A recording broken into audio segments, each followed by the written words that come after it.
Hello, welcome to the programme. Our top story tonight is about the veterans who fought for their country and are now battling for their pensions. Forces veterans handed in a petition to Downing Street today with the names of 300,000 people demanding equal pension rights.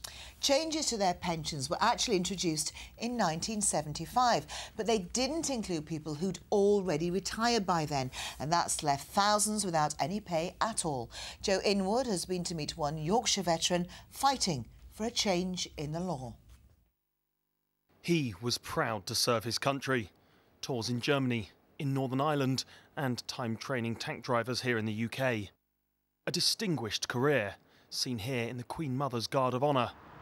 Retired Staff Sergeant Sid West has memories, friendships, pride, but despite 17 years serving his country, no pension.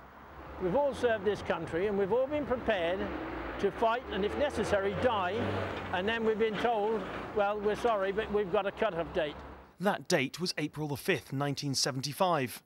Anyone who retired before then only gets a pension after 22 years of service, or 16 for an officer. And it's a distinction that has cost Sid dear.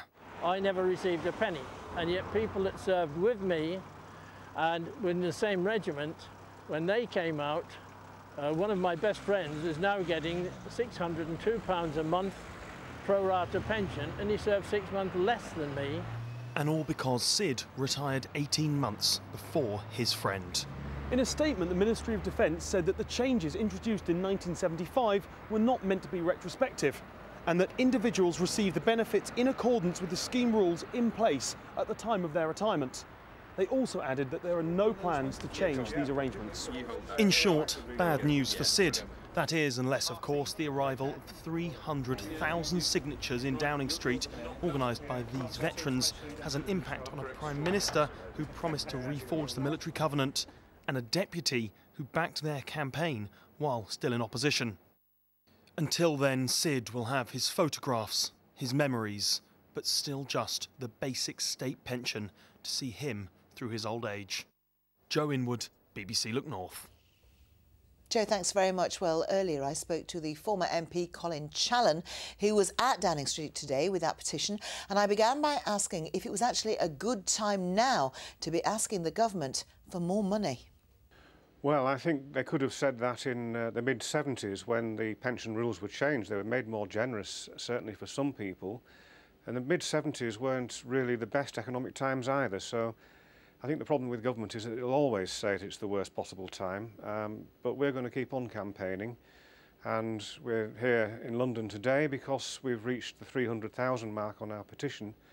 And every time we get another 100,000 signatures, we'll also be knocking on Number 10's door to remind them that we're still here. So pest to power is what you're hoping will pay off.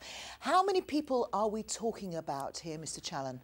Well, it's very difficult to estimate. I mean, we think there might be several 100,000, possibly 600,000 or 700,000 people in this category. It's difficult to say how many because the MOD have always refused to really provide any answers as to what they think are the numbers, and they really say that it's going to cost a huge amount of money, but they don't actually put any estimate on it. So it's not really playing fair with an honest campaign to get justice for these veterans. You've been a campaigner on this issue for several years now, and as you say, it's a fight of more than 30 years. Are you coming across real hardship from some of our veterans? Some of our individual members do feel hardship, and they're probably on benefits too. There's mental hardship. If you've served in the forces alongside another who was almost in the same time, and they get a pension and you don't, I think that really does cause a deep sense of hurt. We have one or two members who've been to us to seek help who maybe broke their service record for a couple of years and left even after 1975 and still don't get a pension. So we're also campaigning for individual members too. So equality is what you're looking for, and you've handed in that petition, and you will keep going. I'm sure we'll keep in touch with you as your campaign progresses.